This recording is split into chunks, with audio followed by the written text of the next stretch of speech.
بسم اللہ الرحمن الرحیم۔ السلام علیکم۔ پروگرام علم و حکمت میں خوش آمدید۔ میں ہوں محمد حسن الیاس۔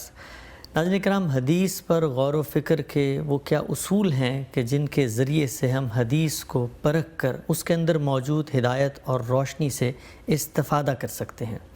غامدی صاحب سے اس سلسلے میں ہم نے گفتگو کا آغاز کر دیا تھا اور حدیث کے رد و قبول کے اصول اب تک زیر بحث آ چکے تھے۔ ہم نے بڑی تفصیل سے جانا تھا کہ سند کی بحث کو کس طرح ہمیں دیکھنا چاہیے۔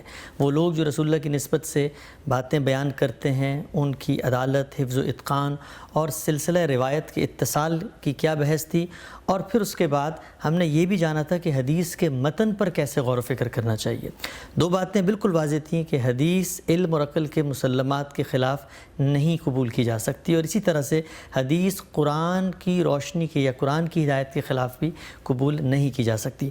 اسی بحث کو آج ہم آگے بڑھائیں گے۔ ہمارے ساتھ حزب سابق تشریف رکھتے ہیں جناب جاوید احمد غامدی صاحب۔ السلام علیکم غامدی صاحب۔ وعلیکم السلام۔ ہم نے اس پہلو سے کہ حدیث کو رد و قبول کرنے کے جو اصول آپ نے اپنی کتاب میں بیان کیے ہیں، تفصیل سے آپ سے بحث کی، سند کی بحث اور پھر اس کے بعد متن کی بحث۔ سلسلہ گفتگو کو آگے بڑھاتے ہیں۔ آپ نے اپنی کتاب میں اس کے بعد فہم حدیث پر غور و فکر کے کچھ پرنسپل، کچھ مبادی، کچھ اصول بیان کیے ہیں۔ اس میں جو پہلا اصول ہے وہ یہ ہے کہ ایک صاحب علم جو حدیث پر غور کر رہا ہے اس کا عربیت کا اچھا ذوق ہونا چاہیے، گویا زبان، محاورہ، بیان کے اسالیب، اس کے اوپر دسترس، قدرت اور ملکہ۔ یہ اصول کیسے آپ نے وضع کیا، اس کی وجہ کیا تھی؟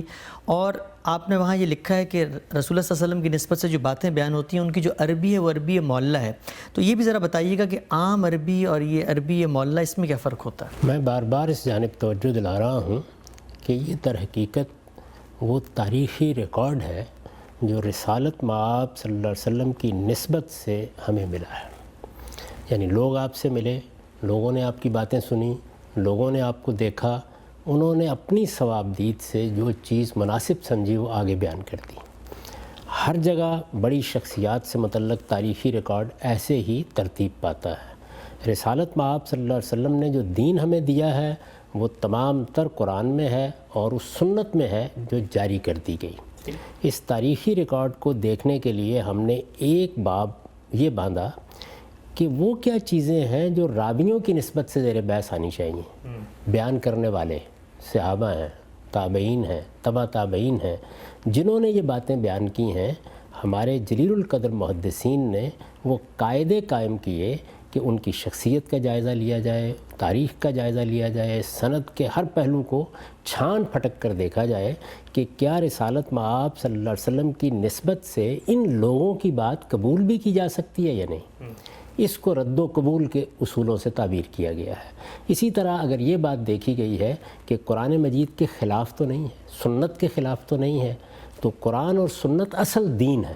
جو اصل دین رسالت مآب صلی اللہ علیہ وسلم نے دیا ہے، ظاہر ہے اس کے خلاف اب کسی شخص کی بات قبول نہیں کی جائے رسول اللہ کی نسبت سے بیان کر رہا ہو، کیونکہ وہ رسالت مآب صلی اللہ علیہ وسلم نے براہ راست دیا ہے۔ اس کے پیچھے خود آپ کا انیشیٹو ہے، اس کو صحابہ کرام نے اجماع سے آگے نقل کیا ہے، وہ اس مسلمان امت کو بھی اسی طرح اجماع اور تواتر سے مل رہا ہے۔ تو یہ ضروری ہے کہ اس کی روشنی میں دیکھا جائے۔ علم و عقل کے مسلمات کی بات بھی اس لیے کی گئی کہ خود اللہ تعالیٰ نے اپنی ساری دعوت انہی چیزوں پر بنا رکھ کے بیان کی ہے۔ قرآن مجید میں آپ توحید کی بحث پڑھیے، آپ رسالت کی بحث پڑھیے، قیامت کی بحث پڑھیے، اس میں بنائے استدلال یہی ہے، علم اور عقل کے مسلمات۔ اللہ تعالیٰ صاف صاف کہہ دیتے ہیں کہ اگر تمہیں میری کسی بات پر گفتگو کرنی ہے تو لاؤ کوئی برہان اگر تمہارے پاس ہو۔ وہ براہین کہاں ہوتے ہیں؟ وہ ظاہر ہے کہ علم اور عقل کے مسلمات ہی میں ہوتے ہیں۔ تو اس بحث کو پایہ تکمیل تک پہنچانے کے بعد اب ہمارے پاس وہ روایت آ جاتی ہے، یعنی جو روایت ہم اب قابل قبول سمجھتے ہیں، اگر وہ ان پہلی بنیادوں پر رد ہو گئی تو رد ہو گئی، یعنی ان فلٹر سے نہیں گزر سکی تو روک دیں گے۔ چنانچہ محدثین نے پوری کتابیں ترتیب دے دی ہیں، یعنی انہوں نے یہ قرار دے دیا کہ یہ گھڑی ہوئی روایتیں ہیں۔ اسی طرح انہوں نے بہت سی روایتوں کے بارے میں یہ حکم لگا دیا کہ یہ ضعیف روایتیں ہیں، پھر ضعیف کی 10 اقسام بیان کر دیں اور یہ بتا دیا کہ ان کو قابل احتجاج نہیں سمجھا جائے گا. احتجاج کا مطلب ہے ان سے حجت نہیں پکڑی جائے گی, ٹھیک ٹھیک ٹھیک, ان کو استدلال کی بنیاد نہیں بنایا جائے گا. تو یہ چیز تو طے ہو گئی پہلے مرحلے میں. لیکن وہ پہلے جو رد و قبول کے اصول ہیں ان کی بنیاد پر ہم اس جگہ پہنچ گئے کہ یہ قابل قبول ہے. تو قابل قبول کے بعد بھی وہ لوگوں کی بات ہے, انہوں نے بیان کی ہے. کسی نے اس کو رسالت مآب صلی اللہ علیہ وسلم کے الفاظ میں بیان کر دیا ہے, کسی نے اپنی طرف سے روایت بالمعنی کر دی ہے. روایت بالمعنی کا مطلب کیا ہے؟ یعنی ایک بات رسول اللہ صلی اللہ علیہ وسلم سے سنی گئی, اس کو کسی صحابی نے آگے اپنے لفظوں میں بیان کر دیا, یعنی اس کا مفہوم, اس کا مدعا اپنے لفظوں میں بیان کر دیا. آگے کسی تابعی نے سنی, اس نے اس میں اپنے الفاظ داخل کر دیے, یعنی اس اعتماد کے ساتھ کہ وہی بات ہے, میں نے اس کو سمجھ لیا ہے, اس کے الفاظ اگر میں محفوظ نہیں رکھ سکتا تو کوئی بات نہیں, میں اس کو اپنے لفظوں میں بیان کر دیتا ہوں. ہم بھی جب کسی واقعے کو بیان کرتے ہیں, کسی کی کوئی بات نقل کرتے ہیں, تو کبھی باللفظ نقل کر دیتے ہیں, کبھی اس کی تعبیر کر دیتے ہیں. اس سے اندازہ کیجئے کہ خود اللہ تعالیٰ نے انبیاء علیہم السلام کی گفتگویں نقل کی ہیں, تو ظاہر ہے کہ بالمعنی نقل کی ہیں. یعنی انہوں نے تو کسی اور زبان میں گفتگو کی ہوگی, مدعا کیا ہے, مفہوم کیا ہے. اسی طرح بہت سی باتیں قرآن مجید میں آپ دیکھتے ہیں کہ ایک جگہ ایک الفاظ ہیں اسی بات کو بیان کرنے کے لیے, اسی واقعے کو دوسری جگہ دوسرے الفاظ ہیں. تو یہ کوئی غلط بات نہیں ہے, ایسے ہی ہوتا ہے. چنانچہ یہ چیز بھی ہمارے سامنے آ جاتی ہے. اسی طریقے سے اس بات کو کیا اٹھا لیا گیا اور اس کا سیاق سباق وہیں رہ گیا, اس کا پس منظر وہیں رہ گیا. اس کو سب کچھ کو سامنے رکھ کر سمجھنے کا عمل شروع ہوتا ہے. یہ فہم حدیث ہے. یعنی ہمارے سامنے جس طرح اللہ کی کتاب آ گئی, تو اللہ کی کتاب کے بارے میں یہ بحث تو ختم ہو گئی کہ یہ اللہ کی کتاب کی حیثیت سے رسول اللہ صلی اللہ علیہ وسلم نے پیش کیا یا نہیں, وہ تو طے ہو گیا. یعنی ہر لحاظ سے محفوظ وہ ہم تک پہنچ گئی, انہی لفظوں میں پہنچ گئی. تو وہاں یہ بحث تو نہیں ہوتی, رد و قبول کی بحث کا وہاں کوئی سوال نہیں ہے. لیکن سمجھنے کا عمل تو وہاں بھی ہو رہا ہے. تو سمجھنے کا عمل یہ انسان کی ضرورت ہے. جس وقت کوئی چیز ہمارے سامنے آئے گی تو ہم اس کو دیکھیں گے نا, اس میں کیا بات بیان ہوئی ہے, اس میں کیا مدعا بیان کرنا پیش نظر ہے. یہ ساری چیزیں وہ ہیں جو فہم حدیث کے اصول و مبادی کے لیے بنیاد فراہم کرتی ہیں. ٹھیک. اس میں جو چیزیں بیان کی گئی ہیں وہ عام لوگوں کی نہیں ہیں, وہ طالب علموں کے لیے. اچھا. یعنی ایک حدیث کا طالب علم جو اللہ کے پیغمبر کی باتوں کو سمجھنا چاہتا ہے, اپنی زندگی اس میں لگاتا ہے, ان ذخائر کا مطالعہ کرتا ہے, لوگوں کو تعلیم دینا چاہتا ہے, اس کو کیا چیزیں ملحوظ رکھنی چاہیے وہ بیان کی گئی ہیں. جب آپ اس بحث کو اٹھائیں گے کہ قرآن کے کیا اصول ہیں, قرآن کے فہم کے کیا اصول ہیں, قرآن کو سمجھنے کے کیا اصول ہیں, تو وہ بھی ظاہر ہے ایک پوری بحث ہوگی. اسی طرح یہاں پر بھی 5 چیزیں متعین کر کے میں نے بتانے کی کوشش کی ہے کہ اگر کوئی حدیث, میں پھر عرض کر دوں کہ وہ ان مراحل سے گزر گئی ہے. یعنی راوی دیکھ لیے گئے ہیں, سند اس کی ساری کی ساری جو ہے اس کی تحقیق کر لی گئی ہے, متن کے بارے میں بھی یہ سمجھ لیا گیا ہے کہ قرآن سنت کے خلاف کوئی چیز نہیں ہے, علم و عقل کے مسلمات کے خلاف کوئی چیز نہیں ہے. اب سمجھنا ہے کہ بات کیا ہے. اسی وجہ سے شرح لکھنی پڑتی ہے, اسی لیے تفسیریں لکھنی پڑتی ہیں. تو یہ وہ عمل ہے جو ایک صاحب علم کرتا ہے, ایک طالب علم کرتا ہے, جس سے عام لوگوں کو بات سمجھائی جاتی ہے تاکہ وہ کسی غلط فہمی میں مبتلا نہ ہو جائے. تو یہ اصول یہ بیان کر رہے ہیں. اس میں جو آپ نے پہلا سوال کیا ہے کہ عربیت کا لحاظ کرنا چاہیے, یہ قرآن مجید میں بھی ضروری ہے, یہ حدیث میں بھی ضروری ہے. جب کسی زبان میں بات کہی جاتی ہے تو اس میں یہ دیکھا جاتا ہے کہ یہ کون سی زبان ہے.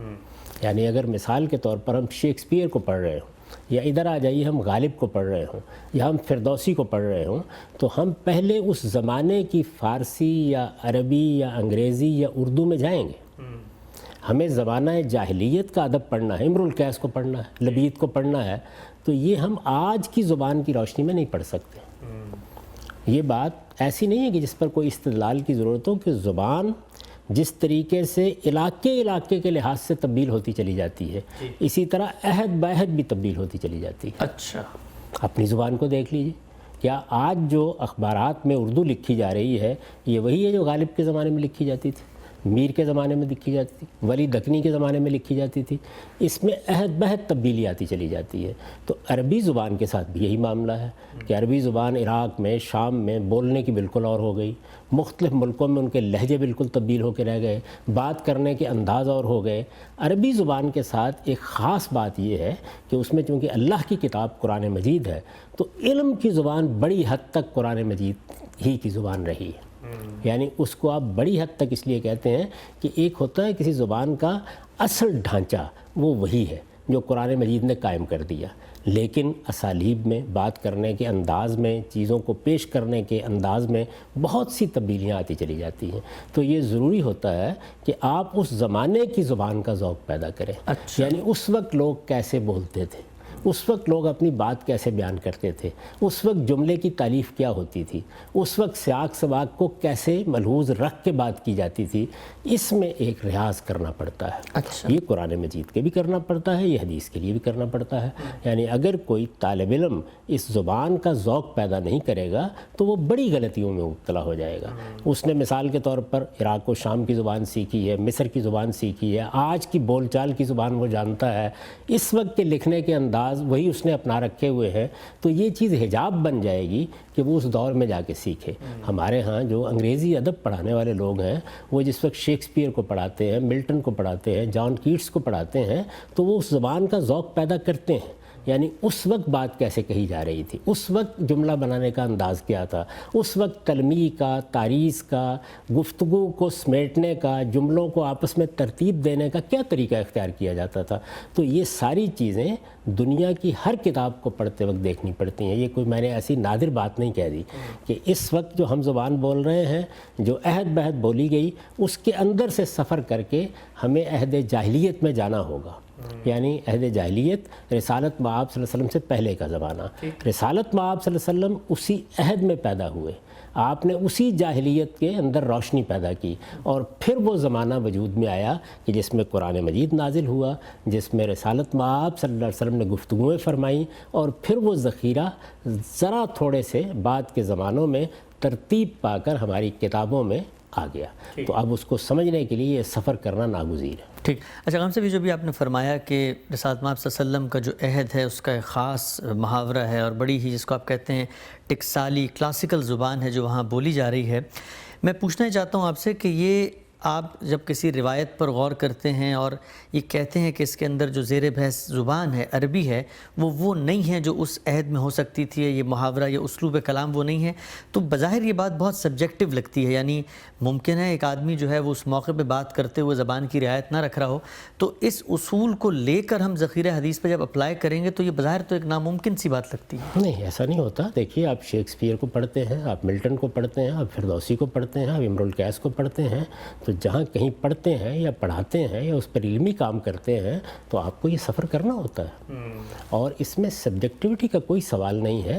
جب آپ اس زبان کے اندر داخل ہوتے ہیں تو اس کو سیکھنے کا ایک عمل ہے۔ وہ کیسے ہوتا ہے؟ آپ دیکھیں دنیا کی ہر زبان میں وہ 3 ہی مراحل سے گزر کر ہوتا ہے۔ پہلے مرحلے میں آپ اس زبان سے شناسائی پیدا کرتے ہیں۔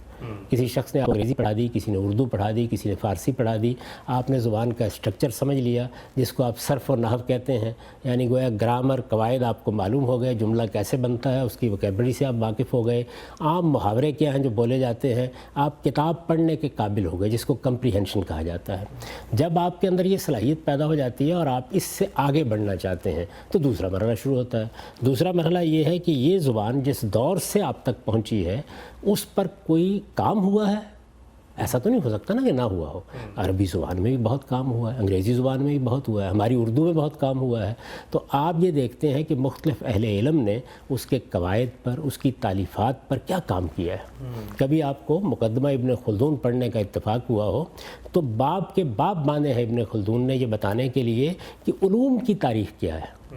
یعنی ہمارے ہاں جو مختلف علوم ہیں، مثلا صرف پر کیا کتابیں لکھی گئیں، اچھا، نحو پر کیا چیزیں لکھی گئیں، تو آپ اس سارے ذخیرے سے واقفیت حاصل کرتے ہیں۔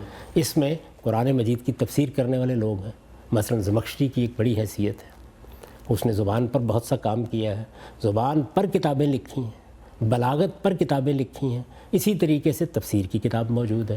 تو ان تمام چیزوں کا مطالعہ کرنے کے نتیجے میں جو کسی زبان پر کام کرنے والے لوگ ہیں وہ آپ کو اس زبان کا ذوق آشنا کرتے چلے جاتے ہیں۔ یہ پتہ چلتا چلا جاتا ہے کہ اس زبان کے کیا خصائص ہیں، اس زبان کی کیا خوبیاں ہیں، ان کو کس طرح سے دیکھنا ہے اور جملے کو سمجھنے کے لیے کیا ریاض کرنا ہے۔ یہ تمام چیزیں ہوتی ہیں۔ اس میں مثال کے طور پر آپ دیکھیے نا کہ ایک طرف نحو و صرف کے ذخائر ہیں، بعض چیزیں بالکل امہات کتب کی حیثیت رکھتی ہیں، جیسے مثال کے طور پر سیبوے ہے، جیسے زمخشری ہے، جیسے فرہ ہے، جیسے ابن ہشام ہے۔ تو آپ ان سے واقف ہوتے ہیں، ان لوگوں نے بڑا بے پناہ کام کیا ہے عربی زبان پر۔ اسی طریقے سے آپ جاہز کو پڑھتے ہیں، مبرد کو پڑھتے ہیں، یہ بڑے غیر معمولی ادیب ہیں، انہوں نے اعلیٰ درجے کی زبان لکھی ہے۔ تو اس کے نتیجے میں آپ کا وہ ذوق تاریخ کے سفر میں آہستہ آہستہ بہتر ہوتا چلا جاتا ہے۔ آخری چیز وہی ہوتی ہے کہ اس زبان کا وہ لٹریچر آپ پڑھیں جو اس عہد میں لکھا گیا۔ اس عہد کا لٹریچر کیا ہے؟ وہ اگر آپ دیکھیں تو تین ہی چیزیں ہیں۔ قرآن مجید ہے۔ قرآن مجید صرف دین کا سب سے بڑا ماخذ نہیں ہے، وہ اس زبان کا بھی سب سے بڑا ماخذ ہے۔ اچھا، وہ زبان اس دور میں لکھی گئی، وہ زبان اس دور میں بولی گئی، وہ قرآن مجید پڑھ کر سنایا گیا، اس کے سامنے قریش گنگ ہو کر رہ گئے، اس کے سامنے شاعروں نے سپر ڈال دی۔ تو ظاہر ہے کہ وہ جس طریقے سے دین کے معاملے میں حجت ہے، زبان کے معاملے میں بھی حجت ہے۔ زبان کے جب ماہرین کسی لفظ پر، کسی تعلیف پر گفتگو کر رہے ہوتے ہیں تو وہ یہ کہہ کے بات ختم کر دیتے ہیں کہ علیہ تنزیل، اس پر تو قرآن نازل ہوا ہے۔ تو قرآن مجید اس زمانے کی زبان کا بھی سب سے بڑا ماخذ قرار پا چکا ہے۔ تو آپ قرآن مجید کو پڑھتے ہیں۔ اسی طرح حدیث کا ذخیرہ، حدیث کے ذخیرے میں اگرچہ روایت بالمعنی ہوئی ہے لیکن بہت سی چیزیں ہیں کہ جو باللفظ بھی آ گئی ہیں۔ اچھا، بالمعنی بھی ہوئی ہے تو کسی صحابی نے کی ہے، کسی تابعی نے کی ہے، اس سے ہم اس زبان کے ذخائر سے واقفیت حاصل کرتے چلے جاتے ہیں۔ پھر اس کے بعد کلام عرب ہے، یعنی عربوں کی شاعری ہے، اس کے دواوین موجود ہے، یہ امر القیس ہے، یہ لبید ہے، یہ طرفہ ہے، یہ عاشا ہے، ان لوگوں کو آپ پڑھتے ہیں۔ تو ان کو پڑھنے کے نتیجے میں آہستہ آہستہ پھر آپ کا ذوق پختہ ہو جاتا ہے۔ آپ پھر یہ سمجھ لیتے ہیں کہ اس زمانے میں بات کرنے کا انداز یہ تھا۔ تو جملوں کی ساخت میں جو پیچیدگیاں ہو جاتی ہیں، جو آپ کے اور اس زمانے کے درمیان فاصلے حائل ہو جاتے ہیں، ان کو اس طرح عبور کیا جاتا ہے۔ یہ کوئی یہاں کی بات نہیں ہے، یہ دنیا کے ہر زبان کے ادب کو پڑھتے وقت ملحوظ رکھنی چاہیے۔ ہم اگر قدیم زمانے کے ایران یا افغانستان یا ہم قدیم زمانے کے انگلستان کی ادبی چیزوں کو پڑھیں گے تو انہی مراحل سے گزریں گے۔ ہمیں اگر غالب کے اور میر کے زمانے کی اردو پڑھنی ہے تو اس میں بھی یہ سارا سفر کرنا پڑے گا۔ یہ سفر کوئی 200-300 سال کا ہوگا یا 400 سال کا ہوگا، اور یہاں جو سفر ہے وہ 1200-1500 سال کا ہے۔ تو یہ سفر آپ کو ہر حال میں کرنا ہوتا ہے۔ اس کی طرف اس اصول میں اشارہ کیا گیا ہے کہ اگر کوئی طالب علم یہ سیکھنا چاہتا ہے تو اس کا طریقہ یہ نہیں ہے کہ کمپریہنشن سی پیدا کرے اور اس کے بعد حجت بن کے کھڑا ہو جائے، بلکہ اس کو یہ سفر کرنا چاہیے۔ اور اگر وہ اس کی ہمت نہیں رکھتا تو پھر اس سفر میں جو لوگ پہلے اپنی زندگی بسر کر چکے ہیں ان کو پڑھیں، ان کا مطالعہ کریں۔ یہ ظاہر ہے دوسرے درجے کی چیز ہوگی۔ تو یہاں طالب علموں کو کچھ چیزیں بتائی جا رہی ہیں کہ آپ قرآن مجید میں جائیں تو آپ کو کس طرح کی زبان سیکھنی ہے، آپ حدیث کو سمجھنا چاہیں تو آپ کو کس طرح کی زبان سیکھنی ہے۔ ٹھیک، یعنی اس زبان کے جو محاورہ، اسالیب اور اس کی جو بلاغت کے پہلو ہیں ان سے اکوپڈ ہونا چاہیے۔ ایک سوال غامدی صاحب عام طور پہ پیش کیا جاتا ہے کہ جب ہم کہتے ہیں کہ وہ کلاسیکی زبان، وہ جاہلی ادب جس سے ہم نے ممارست پیدا کرنی، جس کو ہم نے پڑھنا ہے تاکہ ہمیں وہ ذوق آشنائی ہو سکے اس عہد کے، زبان کی، محاورے کی، بیان کے اسالیب کی، یہ سوال یہ کیا جاتا ہے کہ اس زمانے کے جب ہم شاعری پڑھتے ہیں تو وہ تو بہت ہی مسجع اور مقفع اور اس کے اندر قافیہ بندی اور جو اسلوب ہے وہ بڑا ثقیل، جنجلی اور تنتلی، لیکن جب ہم قرآن کو پڑھتے ہیں، روایتوں کو پڑھتے ہیں تو بڑی رواں دواں سادہ سی زبان ہے، اس کے اندر کوئی یہ تصنع نہیں ہے، کوئی زخرفیت یا ملمہ سازی نہیں نظر آتی۔ تو جب آپ یہ کہتے ہیں جاہلی ادب، تو جاہلی ادب کو جب ہم پڑھتے ہیں تو وہاں تو ایک دوسرا زاویہ نظر آ رہا ہوتا ہے۔ جب ہم قرآن و حدیث کو پڑھتے ہیں تو بڑی رواں دواں، تو پھر یہ جاہلی ادب سے اس زبان کا کیا تعلق ہے؟ دیکھیے، سٹرکچر وہی ہے، اس کے اندر سے اللہ تعالیٰ نے جب گفتگو کی ہے تو اس کو کمال پر پہنچا دیا ہے۔ اچھا، خود قرآن مجید کیا کہتا ہے؟ یہ کہتا ہے کہ بے لسان عربی مبین ہے، پھر یہ کہتا ہے بے لسانک، یعنی رسول اللہ کی زبان ہے، قریش کی زبان ہے، اس وقت مکہ کے لوگ جو زبان بولتے تھے اس میں اس کو نازل کیا گیا ہے۔ یہ باتیں سب قرآن مجید نے اپنے بارے میں خود بیان کر دی ہیں، لیکن کیا وہ اسی طرح کی شاعری ہے؟ کیا وہ کاہنوں کی کوئی سجا ہے؟ نہیں، وہ اس سے بہت بلند تر چیز ہے، لیکن اٹھی اس کے اندر سے ہے۔ اس میں سلاست ہے، اس میں روانی ہے، اس میں لفظوں کا غیر معمولی انتخاب ہے۔ یہ ساری چیزیں پھر قرآن مجید آپ کو سکھانا شروع کر دیتا ہے۔ اسی لیے میں نے عرض کیا کہ آپ 3 مراحل سے گزرتے ہیں، یعنی پہلے آپ زبان کی کمپریہنشن پیدا کرتے ہیں، پھر اس کے علوم کے ذخائر کے ساتھ مناسبت پیدا کرتے ہیں، پھر آپ وہ اصل ٹیکسٹ پڑھتے ہیں، یعنی قرآن، حدیث اور کلام عرب۔ پھر کلام عرب میں ایک ہی طرح کی شاعری نہیں ہے، رواں دواں شاعری بھی موجود ہے۔ ایسی شاعری بھی ہے کہ آپ وجد میں آ جاتے ہیں، سادہ اسالیب میں بہت سے مضامین لوگوں نے بیان کیے ہیں، تو ہر طرح کی چیزیں آپ کو مل جاتی ہیں۔ اسی طرح عربوں کے قصے ہیں، ان کی داستانیں ہیں۔ ان چیزوں پر جب آپ کی نگاہ ہوتی ہے تو اس سے آہستہ آہستہ آپ کے ذخیرہ الفاظ میں اضافہ ہونا شروع ہوتا ہے۔ آپ محاوروں کو، اسالیب کو، روزمرہ کی چیزوں کو جانتے ہیں، تو زبان کا ایک اچھا ذوق جب پیدا ہو جاتا ہے تو پھر آپ کے لیے آسان ہو جاتا ہے کہ آپ مشکلات کو حل کر سکیں۔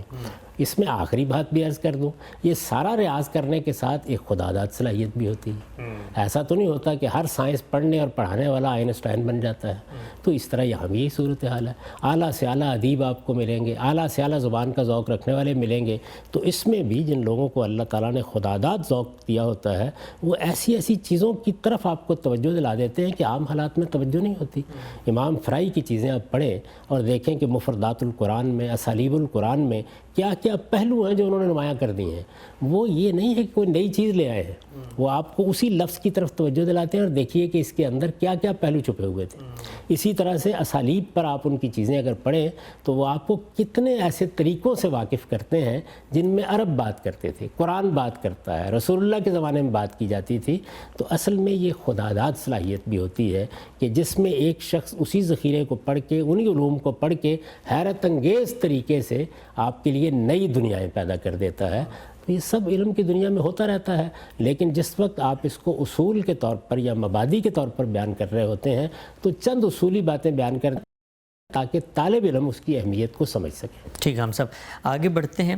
یہ جو فہم حدیث پر غور و فکر اور آپ حدیث سے ایک درست معنی، یعنی حدیث کی صحیح تفہیم، صحیح تشریح، صحیح مدے تک پہنچنے کے لیے جو پہلا اصول آپ نے ذکر کیا، میں چاہتا ہوں کہ اس کی ایک کوئی اطلاقی مثال بھی آپ بیان کریں کہ حدیث کے اندر ایک عربی کا یہ اسلوب بیان ہوا تھا اور اس کو جب ہم نے اس زبان اور اس کے محاورے کے اندر رکھ کے سمجھا تو اس سے جو فہم تھا اس پر یہ اثر اور یہ نتیجہ مرتب ہوا۔ آپ نے اس ضمن میں ایک مثال پیش کی ہوئی، وہاں ایک روایت کی البکر بالبکر، یہ روایت کیا ہے اور اس میں کیا چیز زیر بحث؟ مثالیں تو بہت سی دی جا سکتی ہیں۔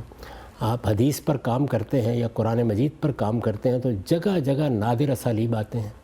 قرآن مجید کو آپ دیکھ لیجئے، میری تفسیر البیان کو دیکھیے، مولانا سید ابواللہ صاحب مودودی کی تفسیر کو دیکھیے، آپ دیوبندی علماء کی تفسیروں کو دیکھیں، آپ اس سے پہلے کے اہل علم کی تفسیریں دیکھیں جیسے زمخشری ہے، قرطبی ہے اور لوگ ہیں۔ اسی طرح ہمارے جلیل القدر استاد مولانا امین حسن اصلاحی کی تفسیر دیکھیں، تو سب ان اسالیب سے آپ کو واقف کر رہے ہوتے ہیں جو عربیت کے خاص اسالیب ہیں، یہ سب کر رہے ہوتے ہیں۔ اور اس میں جس طرح میں نے پہلے عرض کیا کہ ہر عالم آئنسٹائن نہیں ہو جاتا جی، اور ہر شاعر فردوسی اور اقبال اور غالب نہیں ہو جاتا۔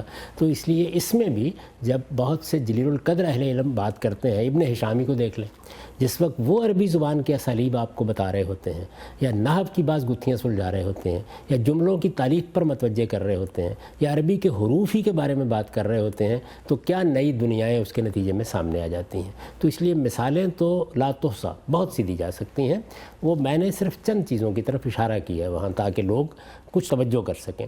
یہ البکر بالبکر کے اسلوب کی صورتحال یہ ہے کہ رسالت مآب صلی اللہ علیہ وسلم نے بدکاری کی سزا کے معاملے میں ایک بات کہی، ٹھیک، اور اس میں یہ الفاظ استعمال کیے، یعنی یہ بیان کرنا تھا کہ اس میں اگر یہ صورت پیدا ہو جائے جس کو میں نے اپنے ہاں وضاحت کے ساتھ بیان کیا ہے کہ اگر اوباشی کی صورت پیدا ہو جائے، عصمت دری کی صورت پیدا ہو جائے، زنا بالجبر کے واقعات ہونے لگ جائیں، اسی طرح بعض اوباش لوگ اس چیز کو اپنی زندگی بنا کے سوسائٹی کے نظم و نسق کو برباد کریں، تو اس طرح کے لوگوں کی سزا بیان کی ہے۔ ایک موقع کے اوپر سزا بیان کی ہے تو اس میں البکر بالبکر کے الفاظ استعمال کیے ہیں۔ اب ظاہر ہے کہ بکر کنوارے کو کہتے ہیں، تو لوگوں نے اس کا مطلب یہ لے لیا کہ کنوارا کسی کنواری کے ساتھ بدکاری کا ارتکاب کرے۔ اسی طرح اسی روایت میں السیب بالسیب کے الفاظ استعمال کیے ہیں، یعنی شادی شدہ یا شوہر دیدہ کسی کے ساتھ اس طرح کا معاملہ کرے. یہ جب اسلوب اس طریقے سے دیکھا گیا تو عام مطلب اس کا یہی سمجھ لیا گیا کہ اب یہ شرط ہو گئی کہ کنوارا کسی کنواری کے ساتھ ملوث ہو, اسی طریقے سے شادی شدہ کسی شادی شدہ کے ساتھ ملوث ہو. تو یہ بات کچھ سمجھ میں نہیں آئی. وجہ کیا ہے؟ وجہ یہ ہے کہ قرآن مجید جس وقت یہ الفاظ استعمال کر رہا ہے تو الزانیۃ والزانی کے الفاظ استعمال کر رہا ہے. یہ تو نہیں کہہ رہا کہ فلاں فلاں کے ساتھ اس جرم کا ارتکاب کرے یا اس گناہ کا ارتکاب کرے. رسالت مآب صلی اللہ علیہ وسلم نے جب سزائیں دی ہیں اس کے واقعات کو ہم دیکھتے ہیں تو وہاں بھی اس کا لحاظ نہیں رکھا گیا کہ جرم کرنے والے نے کس کے ساتھ جرم کیا ہے, یہ تو نہیں رکھا گیا. تو اب جب یہ نہیں رکھا گیا تو سوچنے کی ضرورت ہوگی.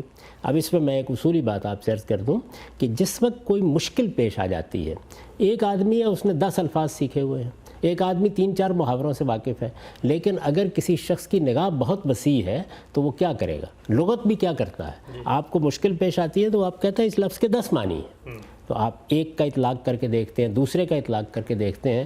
تو اس میں میں نے پھر یہ بتانے کی کوشش کی ہے کہ یہاں در حقیقت یہ بے جو ہے یعنی البکر بالبکر میں یہ اس معنی میں نہیں ہے. پھر اس کی کچھ مثالیں دی ہیں اور یہ بتایا ہے کہ اس طرح سے عربی زبان میں یہ اسلوب ایک دوسرے مدعا کو ادا کرتا ہے. تو یہ وہی بات ہے جو قرآن میں کہی گئی ہے کہ الزانیۃ والزانی, گویا دونوں سزا میں یکساں ہوں گے.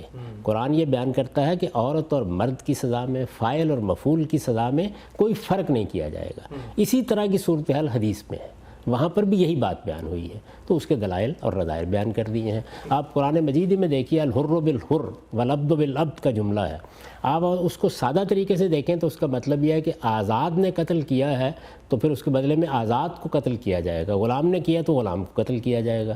اب یہ کیا بات ہوئی؟ اگر غلام آزاد کو کرے تو غلام آزاد کو کرے تو کیا ہوگا, عورت مرد کو کرے کیا ہوگا؟ اس میں آپ فقہی بحثیں پڑھیے تو آپ کو اندازہ ہو جائے گا کہ اس اسلوب کو نہ سمجھنے کے نتیجے میں کیا صورتحال ہو گئی ہے. وہاں پر بھی اسلوب کی ایک ندرت ہے, یعنی گویا بتانا یہ مقصود ہے کہ اگر آزاد قاتل ہے تو اس کے بدلے میں وہی آزاد, مرد قاتل ہے تو اس کے بدلے میں وہی مرد, عورت قاتل ہے تو اس کے بدلے میں وہی عورت. یعنی یہ جو جاہلیت کا طریقہ ہے تو آپ کہتے ہیں کہ ہم تو اس کے مقابلے میں تمہارے 10 مرد قتل کریں گے. اس کی نفی کی گئی ہے. گویا قصاص میں مساوات بیان کرنا پیش نظر ہے اور اسی آدمی کو, اسی مجرم کو سامنے لانا مقصود ہے. تو یہ عربی زبان کے وہ اسالیب ہیں جو ذرا نادر ہوتے ہیں, جن کو سمجھنے کے لیے آپ کو زیادہ اندر اترنا پڑتا ہے. اس میں ظاہر ہے کہ مختلف اہل علم ان گتھیوں کو سلجھاتے رہتے ہیں. تو میں نے یہ مثال دی ہے وہاں کہ اگر آپ اس کو ملحوظ نہیں رکھیں گے تو اس طرح کے مشکل اسالیب کو سمجھنے میں بھی دقت ہوگی. ٹھیک ہے ہم صاحب. اچھا ہم صاحب آگے بڑھتے ہیں. یہ جو اصول آپ نے بیان کیا, ہم عام طور پہ دیکھتے ہیں کہ جب بھی ہمارے ہاں کسی موضوع پر علمی ڈیبیٹ یا مکالمہ ہوتا ہے تو لوگ اس سے جو پروڈکٹ یا اس سے جو علم کی تاریخ میں کنٹریبیوشن ہے اس کو اس درجے میں اپریشیٹ نہیں کرتے, بلکہ اس کو کسی چیز کو رد یا قبول یا انکار یا اقرار کی بحث میں لے جاتے ہیں. میں اسپیسیفکلی آپ سے پوچھنا چاہتا ہوں کہ یہ جو عربیت کے ذوق ہے اس میں اگر 2 اہل علم علماء ہیں اور وہ آپس میں اختلاف کرتے ہیں, ایک کے نزدیک رسول اللہ صلی اللہ علیہ وسلم سے منسوب باتیں جو ہم تک پہنچی ہیں ان میں عربیت کے اس ترکیب, اس محاورے, اس ضرب المثل کا یہ معنی ہے, اور دوسرے کے نزدیک مختلف ہے, تو اس سے جو روایت کو جب ہم نے قبول کر لیا ہے اس کے رد و قبول کے اصولوں سے گزار کے, تو اب اس میں کسی پریشانی کی بات نہیں ہے, بلکہ یہ ایک علم کی دنیا میں کنٹریبیوشن ہے, اگرچہ وہ 2 مختلف آرائی سامنے آ رہی ہوں. یہ ایسے ہی ہوتا ہے. اس سے پہلے آپ جو تفسیریں دیکھتے ہیں, قرآن مجید کی تفسیریں ہوں, اسی طرح حدیث کے شروع دیکھتے ہیں, اہل علم یہی بحثیں کر رہے ہیں. یعنی اس میں الفاظ کی بحثیں ہوتی ہیں, محاوروں کی بحثیں ہوتی ہیں, اسالیب کی بحثیں ہوتی ہیں. ہمارے ہاں ایک بڑی بدقسمتی یہ ہو گئی ہے کہ دینی علوم سے متعلق لوگوں کو یہ بتایا جاتا ہے کہ جو بات تم نے پہلے سن رکھی ہوئی ہے اس سے مختلف بات اگر سامنے آئی ہے تو ہر حال میں غلط ہوگی, جبکہ علم کی دنیا اس اصول کو تسلیم نہیں کرتی. اس میں دنیا ہمیشہ آگے بڑھتی ہے. قرآن مجید موجود ہے. سوال یہ ہے کہ آپ کس دن کی تاریخ متعین کریں گے جس کے بعد اس پر غور کرنا ممنوع ہو جائے گا. ابو حنیفہ کر رہے ہیں, شافعی کر رہے ہیں, مالک کر رہے ہیں. اسی طرح سے ادب کے لوگوں کو دیکھیے, سیبوی کر رہے ہیں, زمخشری کر رہے ہیں, فرا کر رہے ہیں, دوسرے لوگ کر رہے ہیں. ایسے ہی مفسرین کو دیکھیے. تو ہر آدمی اپنے ذوق سے چیزوں کو سمجھ رہا ہے, اپنے علم کی روشنی میں آپ کو دوسری بعض جہتوں کی طرف متوجہ کر رہا ہے. یہ عمل ایسے ہی جاری رہتا ہے. اس کو اپریشیٹ کرنا چاہیے۔ اس میں بعض لوگوں کو خیال ہوتا ہے کہ کسی نے کوئی غلط بات کر دی، تو غلط بات جب وہ کرے گا تو دوسرے اہل علم آئیں گے سامنے، اس کی تردید کریں گے، اس سے اچھی بحثیں پیدا ہوں گی، اس سے جملوں کے اندر اترنا سیکھا جائے گا، نئے نئے جہات ہمارے سامنے آنا شروع ہو جائیں گے۔ علم کی دنیا میں آپ داخل ہوں، آپ سائنس میں جائیں، آپ فلسفے میں جائیں، آپ ادب میں جائیں، آپ تنقید میں جائیں، ہر جگہ یہی کام ہو رہا ہوتا ہے۔ تو ہمیں دین کے علوم میں بھی اس چیز کا خیر مقدم کرنا چاہیے۔ اس سے ہوتا کیا ہے، اس سے بعد الجھنیں سلجھ جاتی ہیں۔ آپ طحاوی کی مشکل الآثار دیکھیے، یعنی کتاب کا موضوع کیا ہے کہ آثار میں یعنی روایتوں میں جو مشکلیں پیدا ہو گئی ہیں ان کو ہم حل کرنے کی صحیح کریں۔ تو حل کرنے کی صحیح کرتے وقت ظاہر ہے کہ زبان کے پہلو بھی زیر بحث آ جاتے ہیں، جملوں کی ساخت بھی زیر بحث آ جاتی ہے۔ آپ نے کئی مرتبہ یہ سنا ہوگا کہ یہ کہا جاتا ہے عام طور پر کہ قرآن مجید کو اگر آپ غنا کے ساتھ نہیں پڑھتے تو اس کے نتیجے میں آپ اس امتی میں نہیں رہیں گے۔ جی، من لم یتغنى بالقرآن لیس منا، لیس منا۔ تو اب دیکھیے کہ اس پر ہم نے کام کر کے یہ بتایا کہ اس میں یہ بات ہی نہیں کہی گئی۔ اس میں کیا چیز ہے؟ یہ نہیں ہے کہ جو معنی لوگوں نے بیان کیے تھے عربیت میں اس کی گنجائش نہیں ہے، نہیں، ایک دوسرے مفہوم اور مدعا کو سامنے رکھ کے بتایا گیا کہ آپ ایسے غور کیجئے اس کے اوپر۔ تو جب آپ اس طریقے سے غور کریں گے تو آپ مفہوم کیا بن گیا کہ یہ قرآن مجید ہے کہ جو خدا کی بہت بڑی نعمت، بہت بڑی دولت ہے، جس کو اس قرآن نے غنی نہیں کیا ہر دوسری چیز سے، وہ پھر ایمان میں کیسے رہ سکتا ہے؟ یعنی قرآن مجید پر ایک مومن کا کیا اعتماد ہونا چاہیے، اللہ تعالیٰ نے جس معاملے میں اسے ہدایت بنایا ہے اس میں کیسے اسی پر انحصار کرنا چاہیے۔ روایت اتنی بڑی بات کو بیان کر رہی تھی لیکن توجہ نہیں ہوئی تو وہ محض غنا کا یا لحن کا یا گا کر پڑھنے کا مسئلہ بن گئی۔ تو یہ دیکھیے کتنی پستی میں آ گئے، لیکن جو اصل بات تھی وہ اس سے بہت بڑی اور بہت اونچی بات تھی۔ اسی طریقے سے دیکھیں کہ اسالیب کیا ہوتے ہیں۔ ہمارے ہاں قرآن مجید میں ہے کہ ہم نے آپ کو عائل پایا، ووجدک عائلا فاغنا، ہم نے آپ کو محتاج پایا تو غنی کر دیا۔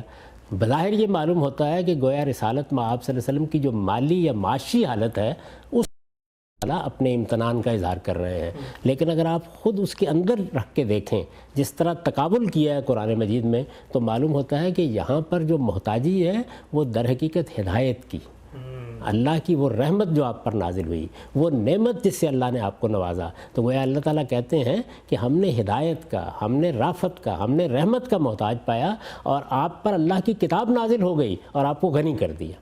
تو غنا بالکل ایک دوسرا غنا ہے جو مراد ہے۔ یہ جتنے پہلو ہوتے ہیں یہ کس وقت سامنے آتے ہیں؟ اس وقت سامنے آتے ہیں کہ جب ایسے لوگ ان چیزوں پر غور کرتے ہیں جن کی نگاہ زیادہ وسیع ہوتی ہے۔ ایک شخص نے 5-7 الفاظ ہی ابھی عربی زبان کے سیکھے ہیں یا اردو کے سیکھے ہیں تو وہ انہی کے اندر جملے کی تعریف کو سمجھنے کی کوشش کرے گا، لیکن اگر اس کا ذخیرہ وسیع ہے، اگر وہ اسالیب پر ایک وسیع نظر رکھتا ہے تو پھر اس کے پاس بہت زیادہ انتخاب کا موقع ہوتا ہے، تو وہ نئے نئے پہلوؤں کو متعین کرنا شروع کر دیتا ہے۔ آپ کو موقع ملے کبھی تو آپ یہ دیکھیے کہ لفظ اعلیٰ پر قرآن مجید میں آتا ہے نا، فَبِأَيِّ آلَاءِ رَبِّكُمَا تُكَذِّبَانِ، تو فَبِأَيِّ آلَاءِ رَبِّكُمَا تُكَذِّبَانِ میں لفظ اعلیٰ پر امام فرائی نے بحث کی ہے مفردات القرآن میں، اور یہ بتایا ہے کہ عام طور پر لوگوں نے اس کا ترجمہ نعمت کر دیا۔ یہ لفظ نعمت کے معنی میں بھی آتا ہے لیکن یہ 10 اور مفاہیم کے لیے استعمال ہوتا ہے۔ اس میں کئی پہلو ہوتے ہیں، پھر اس کی مثالیں دی اور اس کو بتایا وہ کیا چیز ہے۔ اس میں در حقیقت ایک عالم کی وسعت نظر ہے جو آپ کو دوسرے جہاد کی طرف متوجہ کرتی ہے۔ تو اس بات میں کہ عربیت کا ذوق اچھا ہونا چاہیے، طالب علموں کو یہ توجہ دلائی گئی ہے کہ وہ اگر حدیث پر غور کرنا چاہتے ہیں تو یہ نہ سمجھیں کہ بس حدیث ہے، کیا ہے پڑھ لیں گے، ہم لغت سامنے رکھیں گے، لفظ کا مطلب دیکھ لیں گے، ہم نے صرف نحو کی 2-4 کتابیں پڑھ لی ہیں تو بس جملے کی تعریف سمجھ لیں گے۔ نہیں، یہ کلام افصح العرب والعجم کا کلام ہے، اس کے اندر بھی اسالیب کی وہی ندرتیں ہیں جو قرآن مجید میں ہیں۔ قرآن مجید تو اس میں کوئی شک نہیں کہ ایک لاہوتی زبان ہے، لیکن یہ بھی اس سے کمتر صحیح بہت اعلیٰ درجے کی چیز ہے۔ تو اس وجہ سے اس کو پڑھنے کے لیے بھی آپ کو وہی محنت کرنی چاہیے اور ویسا ہی ذوق بہم پہنچانا چاہیے تاکہ آپ اس کی وسعتوں اور اس کی جہاد کا بھی احاطہ کر سکیں۔ ٹھیک ہے صاحب، بہت ہی خوبصورتی سے آپ نے واضح کیا جو اصول آپ نے لکھا ہے اپنی کتاب میں۔ آپ کو موجودہ عہد میں ہم یہ دیکھتے ہیں کہ ایک بہت بڑی تعداد ہے جو دین پر غور و فکر کے علماء، مدارس کے سلسلے ہیں، ہزاروں کی تعداد میں ہر سال فضلاء پیدا ہوتے ہیں۔ یہ جو اصول آپ نے بیان کیا، اس کی روشنی میں کیا میں اگر یہ کہوں تو یہ درست ہوگا کہ دین کا اگر کوئی اچھا عالم بننا چاہتا ہے یا دین پر اپنی صلاحیتوں یا غور و فکر کو اپنے مرکز کا میدان بنانا چاہتا ہے تو اس کو پھر زبان آشنا اور جو ادب کی ایک صلاحیت، اور یہ فطری صلاحیت ہے، ظاہری بات ہے اس کو آدمی پروان چڑھاتا ہے، یہ ناگزیر ہے۔ اگر یہ نہیں ہے تو پھر اس کو اپنی فیلڈ میں کسی اور فیلڈ کا انتخاب کرنا چاہیے۔ یہ تو دیکھیے دنیا کے ہر علم میں ملحوظ رکھنا چاہیے، یعنی اگر اللہ تعالیٰ نے کسی خاص چیز کا ذوق آپ کو نہیں دیا، آپ کے رجحان میں وہ چیز نہیں، جس کو آپ ایپٹیچیوڈ کہتے ہیں، تو پھر آدمی کو کچھ سفر طے کرنے کے بعد خود اندازہ کر لینا چاہیے کہ یہ میرا میدان نہیں ہے۔ اللہ تعالیٰ نے ہر انسان کو بڑی منفرد اور بڑی مختلف صلاحیتیں دی ہوتی ہیں۔ آپ دیکھیں بعض لوگ ہیں کہ وہ ریاضی کے مسائل چٹکیوں میں حل کر لیتے ہیں۔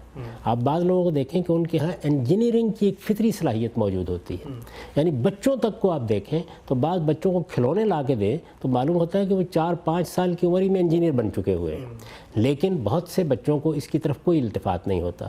تو کسی کو اللہ تعالیٰ نے مصوری کی صلاحیت دی ہے، کسی کو ادب کی صلاحیت دی ہے، کسی کو زبان کا ذوق دیا ہے، کسی کو تنقید اور تنقیح کا مزاج دے کے بھیجا ہے، کسی کو اسی طریقے سے ہنرمند پیدا کیا ہے۔ اگر آپ سارے انسانوں پر نگاہ ڈالیں تو بہت بڑی تعداد انسانوں کی ہنرمند لوگوں کی صورت میں پیدا ہوتی ہے، بہت بڑی تعداد جو ہے وہ تاجر بنا کر اللہ تعالیٰ نے بھیجی ہے، لیکن بڑے تھوڑے لوگ ہوتے ہیں جو خالص نظریاتی وجود رکھتے ہیں، جو چیزوں کی تنقیح کرتے ہیں، جن کا خاص ادبی ذوق ہوتا ہے۔ تو یہ تو توجہ ہر شخص کو دلانی چاہیے۔ ہمارے ہاں دینی مدارس میں بھی ایک بڑا مرحلہ یہ ہے، اور یہ دینی مدارس ہی کا معاملہ نہیں ہے، آپ اگر باقی تعلیم گاہوں کو دیکھیں تو اس میں بھی یہ رویہ ہے کہ بچے کا ایپٹیچیوڈ کیا ہے، رجحان طبیعت کیا ہے، اس کے اندر کیا صلاحیتیں ہیں، اس کا عام طور پر لحاظ نہیں رکھا جاتا۔ تو اس کے نتیجے میں ایسا ہوتا ہے کہ اللہ تعالیٰ نے کسی آدمی کو ترخان بننے کے لیے، کسی کو لوہار بننے کے لیے پیدا کیا، لیکن آپ اسے زبردستی دین کا عالم بناتے ہیں، ادب شناس بناتے ہیں۔ یہ دنیا جو دین کے علم کی دنیا ہے، اس میں زبان اور ادب یہ بنیادی حیثیت رکھتے ہیں۔ اگر زبان اور ادب کا اچھا ذوق نہیں ہے تو آدمی کو اس کو اپنے علمی میدان کے طور پر منتخب نہیں کرنا چاہیے۔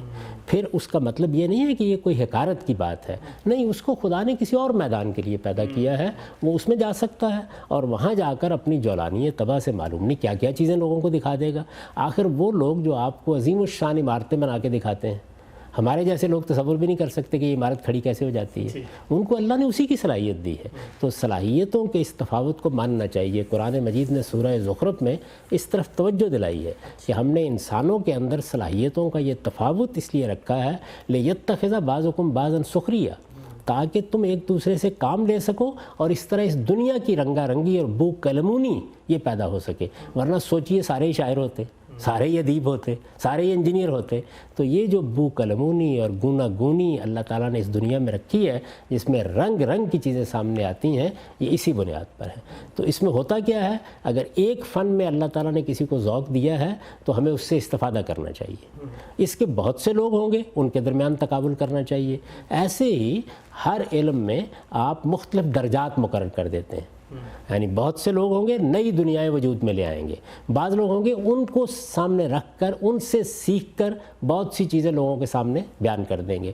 میں نے بہت سے ایسے اساتذہ دیکھے ہیں کہ اعلیٰ درجے کے جو سائنسدان یا سائنس کے علماء ہیں وہ اپنی بات اس طرح بیان نہیں کر سکتے جس طرح کہ وہ اسکولوں میں کالجوں میں پڑھاتے ہوئے بیان کر دیتے ہیں، یعنی ان کو بیان کی صلاحیت حاصل ہوتی ہے۔ ایک بڑے اعلیٰ درجے کے معلم کے طریقے پر میں نے ایسے علماء دیکھے ہیں کہ جو بہت محقق تھے، چیزوں کے اندر اتر جاتے تھے اور نئے نئے گوہر تلاش کرتے تھے، لیکن اپنی بات اس طرح بیان نہیں کر سکتے کہ جو لوگوں تک پہنچ سکے۔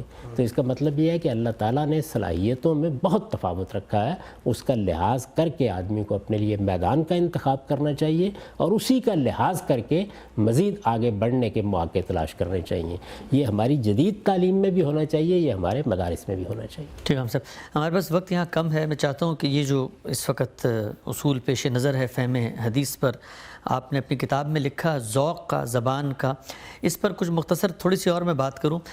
آپ کا جو اپنا علمی فکری سفر ہے، جس دبستان یا جس نقطہ نظر سے آپ بہت انسپائر ہوئے اور آپ بہت اپنی گفتگو میں ان کا تذکرہ بھی کرتے ہیں، مولانا حمید الدین فراہی اور پھر ان کے شاگرد مولانا امین احسن اصلاحی، تو مجھے ذرا مختصراً یہ بتائیے گا اور سننے والوں کو بھی کہ دین پر غور و فکر کی تو ایک روایت جاری تھی، وہ کیا منفرد کام ہے زبان و بیان کے لحاظ سے جو آپ نے یہاں اصول بیان بھی کیا، جو یہ مکتب فکر اس میں کنٹریبیوٹ کرتا ہے، اور ان لوگوں کی یہ کنٹریبیوشن کی جو نتیجے میں مذہب کی جو روایت ہے، علم کی روایت، اس میں کیسے جو ہے ایک افزونی ہوئی ہے؟ دیکھیے، بنیادی بات جو میں نے ابھی آپ کو واضح کر کے بتانے کی کوشش کی وہ یہ ہے کہ یہ سارا ذخیرہ ادب کی زبان میں ہے۔ قرآن مجید، رسالت مآب صلی اللہ علیہ وسلم کی گفتگو ہیں، اس میں زبان، ادب، ابلاغ کے طریقے یہ بڑی بنیادی حیثیت رکھتے ہیں۔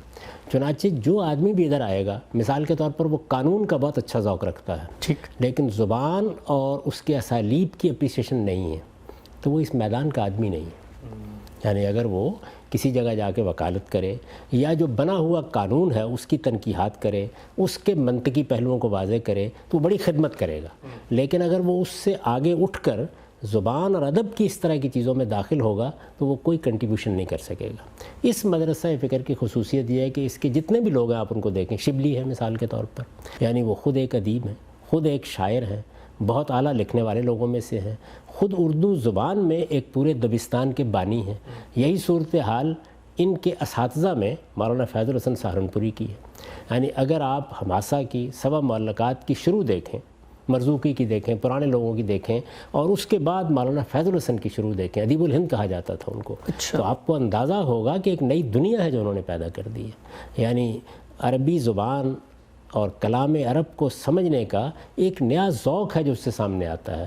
وہ شبلی کے بھی استاد ہیں، وہ امام فرائی کے بھی استاد ہیں۔ پھر امام فرائی کا اپنا ذوق، وہ خود بھی شاعر ہیں، خود بھی ادیب ہیں، اور عربی زبان اس کے اسالیب کے ساتھ ایک ادبی تعلق رکھتے ہیں، خود وہ زبان لکھتے بھی ہیں، تو اس وجہ سے ان کے ہاں بھی اس چیز کا بہت رہا۔ اسی طرح کا معاملہ استاذ امام کا ہے، جن سے ہم نے اس سارے مدرسہ فکر کی تعلیم حاصل کی ہے۔ تو یہ سارا کا سارا طائفہ اگر آپ دیکھیں تو یہ زبان اور ادب کا ذوق رکھنے والوں کا طائفہ ہے۔ میرے نزدیک اس چیز نے بڑا غیر معمولی کردار ادا کیا ہے ان بہت سی چیزوں کو سمجھنے میں جو اس وقت مدرسہ فرائی کے امتیازات کی حیثیت سے سامنے آتی ہیں۔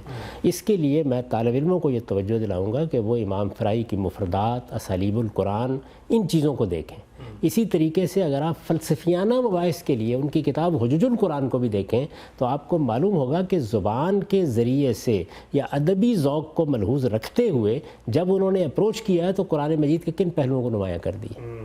تو یہ اس وقت آدمی کو اندازہ ہوتا ہے کہ جب آپ کسی فن یا کسی علم سے اشتغال پیدا کرتے ہیں تو قرآن مجید کوئی افلاطون ارسطو کے انداز کی لکھی ہوئی کتاب نہیں ہے۔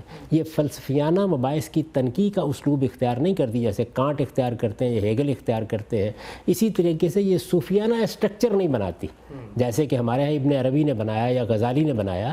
یہ بالکل ایک منفرد انداز ہے جس میں فطرت کا استدلال ہے، انسان بحیثیت انسان سامنے ہے، اس پر پورے دین کو منطبق کر کے دکھایا گیا ہے۔ استدلال کے وہ طریقے اختیار کیے گئے ہیں، مصنوعی نہیں ہیں، وہ فنی نہیں ہیں، وہ فطری طریقے ہیں، اور اس کے ساتھ جو سانچہ یا پیرہن یا لباس ہے جو پہنایا گیا ہے بات کو، وہ ادب کا اسلوب ہے۔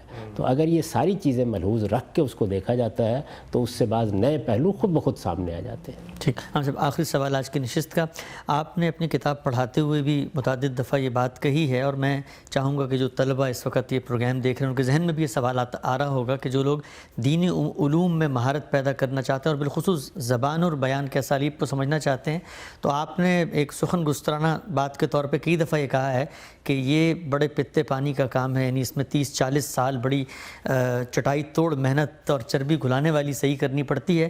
تو میں پوچھنا آپ سے چاہتا ہوں کہ کوئی شخص اگر یہ دسترس ملکہ اور قدرت پیدا کرنا چاہتا ہے عربی زبان کے اوپر تاکہ وہ براہ راست قرآن و حدیث پہ غور کر سکے، تو وہ کیا ڈیوریشن ہے آپ کی نظر میں جو کم سے کم اس کو اسپیئر کر کے چاہیے ہوگا کہ وہ زبان سیکھے؟ اس سوال کے جواب سے پہلے میں پھر اس بنیادی بات کی طرف توجہ دلاؤں گا کہ جیسے ہی وہ علم کی دنیا میں داخل ہوا تو اپنے آپ کو اسیس کرنا چاہیے اسے. یعنی یوں نہیں ہے کہ ہر شخص جو اس میدان میں آئے گا منصور بن جائے گا. یعنی اس کو بہت سے مراحل سے گزرنا ہوگا، لیکن اس سے پہلے وہ اندازہ کر لے کہ میرے اندر اس کی ہمت ہے، اس کا حوصلہ ہے، میرے اندر اس کا ذوق ہے، میں فطری طور پر یہ رجحان لے کر آیا ہوں.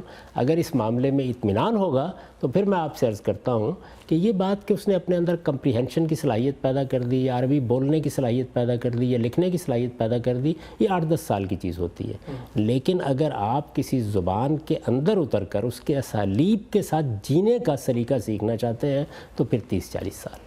اچھا. اور یہ عرصہ جو ہے اسی میں پختگی آتی ہے. صحیح معنی میں آپ پھر سمجھنے کے اس پورے اصول سے گزرتے ہیں. یہ تو اس وقت ظاہر ہے ایک عام نشست ہے، اس میں ہم عام لوگوں سے بات کر رہے ہیں، لیکن آپ دیکھیے کہ میراث کی جو آیات ہیں ان میں اصل مسئلہ کیا ہے؟ وہ یہی قرآن مجید کی اسالیب ہے. ان اسالیب کو سامنے رکھ دیجئے تو وہ کتنی سادہ بات ہے. یعنی مجھ سے اگر آپ کہیں تو جس وقت آپ نے ان اسالیب کا لحاظ نہیں رکھا تو آپ کو سراجی جیسی کتابیں لکھنی پڑ گئیں. آپ نے فرائض کے فن کو سب سے مشکل فن قرار دے دیا. اب لوگ بیٹھ گئے اور اس میں حساب کتاب کے آپ نے دفینے کھول لیے.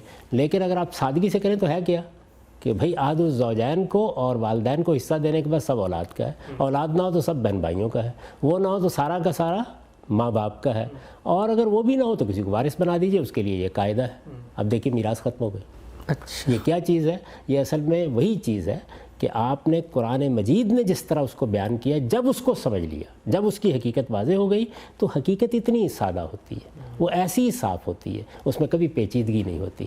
قرآن مجید اسی لیے آپ سورہ فاتحہ کو پڑھیے، چند جملے ہیں لیکن کتنے بڑے حقائق ہیں جن کو بیان کر دیا گیا ہے. تو یہ نہیں ہوتا کہ آپ پیچیدگیوں میں لوگوں کو ڈال دیں تو اس سے کوئی علم وجود میں آتا ہے، بلکہ جہاں پیچیدگی کا احساس ہو، بڑے اہل علم یہ کہتے ہیں کہ اندازہ کر لینا چاہیے کہ آپ راستہ بھٹک گئے. ٹھیک. ہم سب بہت شکریہ. یہاں پر ہماری نشست کا وقت ختم ہوتا ہے. ناظرین، آج کی نشست کا خاتمہ بہت ہی دلچسپ اور بہت ہی دل نواز موڑ پر ہو رہا ہے. ہم سب نے بڑی ہی تفصیل سے آج یہ بتانے کی کوشش کی کہ جس وقت آپ دینی علوم کے اندر مہارت پیدا کرنے کی ایک خواہش رکھتے ہیں اور پھر حدیث پر غور کرنا چاہتے ہیں تو آپ کو زبان کا، ادب کا، بلاغت کا، اس قدیم جو محاورہ ہے اس کا ذوق آشنا ہونا چاہیے ہے. فہم حدیث کے اصولوں کی یہ بحث جاری ہے، جس میں بھی پہلا نقطہ کہ زبان کا ایک ذوق آدمی رکھے اور پھر حدیث پر غور کرے اور اس سے حدیث کے فہم پر کیا اثر ہوتا ہے، یہ زیر بحث تھا. انشاءاللہ آئندہ نشست میں ہم مزید جو اصول غامدی صاحب نے اپنی کتاب میں حدیث پر غور و فکر کے بیان کیے ان کو زیر بحث لائیں گے. اگر کوئی فیڈ بیک دینا چاہیں تو ہمیں ای میل کیجیے. محمد حسن الیاس کو یاد دیجیے. اللہ حافظ.